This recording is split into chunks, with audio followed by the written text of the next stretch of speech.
Helpful accountability is not two people or a group commiserating about their sin, to the tune of, how'd you do this week, man? Oh, I blew it. How'd you do? Oh, I blew it too. Yeah, hope we do better next week.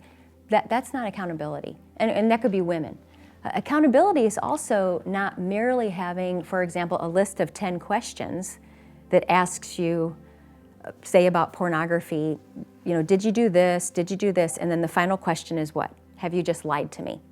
That's not accountability either. It's maybe a taste of it, but true accountability are people, either two, friends or a group, that are spurring each other on to love Jesus, to walk in faithfulness, to walk openly in the light, and a fruit of that is doing everything you can to fight against sin.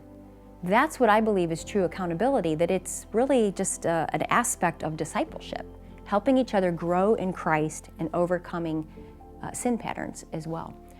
So, it's going to be different, I think, from relationship to relationship about how you confess, but what I think is really important is that you are being completely honest. And so with couples, and for example, we don't encourage a husband or a wife to be the only or even the primary accountability person, because especially like in my ministry to wives, of course, she needs to know what's happening with her husband, but for him to confess the nitty-gritty details of his ongoing battles with lust and temptation, and some wives demand this, that can actually be destructive to that wife because it's filling her mind with images and things that can be hard for her to bear. That's where having others that are bearing that is so important.